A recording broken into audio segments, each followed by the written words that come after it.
Could Guardians 3 be the end of the team as we know it? Find out on today's Nerdist News.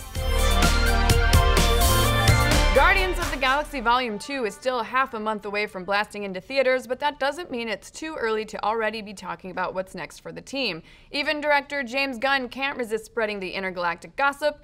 In a recent Facebook post, Gunn stated that after much soul-searching and thinking over what he described as Hollywood's history of haphazard endings to trilogies, he's decided that he will be reboarding the Milano for one more awesome mix. Guardians of the Galaxy Volume 3 will be a James Gunn joint. Now, the post goes on to say that Gunn's love for Rocket, Groot, Gamora, Star-Lord, Yondu, Mantis, Drax, and Nebula goes deeper than you can possibly imagine, and that he can't frigging wait to get started. However, the news wasn't all sunshine and mixtapes, because at the end of the post, Gunn also confirmed that Volume 3 would be the Guardians' final adventure, or at least the final adventure for this group of Guardians.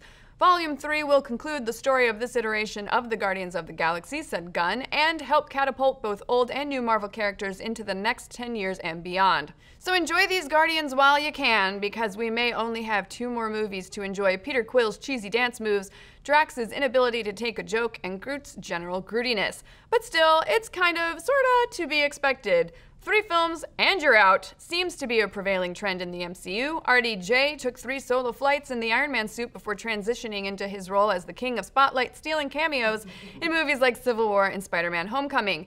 There's a lot of speculation that after 3 standalones, Steve Rogers will die in Infinity Wars, paving the way for his best bud Bucky to pick up the Cap mantle moving forward. And Thor's 3rd movie is called Ragnarok, which literally refers to the end of the world.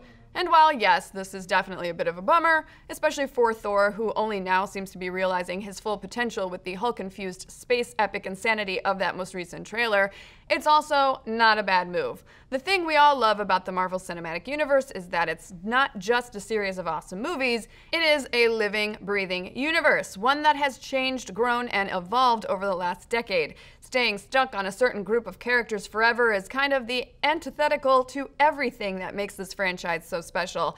And so as much as we'll miss Tony Stark, Rocket Raccoon, or Natasha Romanoff when they finally stand down for good, we'll still be excited to see what comes in to replace them and keep this sprawling universe as deep, diverse, and complex as it's ever been. And also, let's face it, these are superhero stories. No one ever really goes away for good. Just tell me you aren't all ready to go nuts the second Nick Fury pops back up in Infinity Wars. But now the big question is, what does this all mean for Guardians? If Volume 3 really is the final ride for the current cast and we'll soon see some changeovers in the ranks, who from the Marvel canon could be stepping up to fill their shoes? Well, first off, let's discuss who will definitely be leaving. It is probably a safe bet that new members Yondu and Nebula won't last long. It's just hard to imagine Yondu won't be itching to get back to his old Ravager ways, and if you're taking bets on who will bite the space dust in Infinity Wars, Thanos' estranged daughter Nebula seems like some really easy money. Of course, we could also see the Russo brothers throw us for a twist and have Gamora die, saving her sister instead. Unlikely, but the Avengers is the house that Whedon built, so unexpected deaths of beloved characters are for sure on the table. As for the rest of the crew, with Drax and Mantis seemingly making a love connection in Volume 2, we could totally see them retiring from the hero biz to eventually start a family. But we think there's a good chance that Star-Lord will stay on as the heart of the team, as well as fan favorites Rocket and Groot, unless Marvel eventually decides to spin them off into their own standalones. But who will step forward to join them? Well, the Guardian comic book's cast of characters has been wonderfully weird and eclectic over the last few years, roping in everyone from Iron Man to Thing to Venom for temporary membership. And while it would be amazing, if legally unfeasible, to see some of those familiar faces, we have an inkling that it may not be the current Guardians that Marvel will be pulling from for future films, but past ones, the original incarnation from the 60s and 70s. Now, we already kind of see that happening with the inclusion of Yondu on the team, who dates back to those original comics, and Marvel has been slowly dipping into the more bizarre reaches of their cosmic universe by bringing in characters like Ego the Living Planet, and the original Guardians definitely fall into that tradition.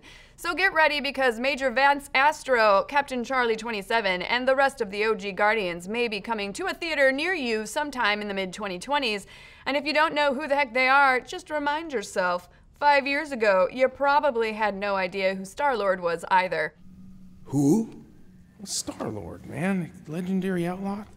Or who knows, maybe they'll just send Iron Man to space, cause that would be rad too. But who do you want to see join the Guardians, and which members will you be saddest to say goodbye to? Let's discuss. And all of you anime fans are going to want to tune into the latest episode of the Dan Cave. Dan's breaking down the 7 anime franchises that almost made it to the big screen. Be sure to like and subscribe and keep checking Nerdist.com.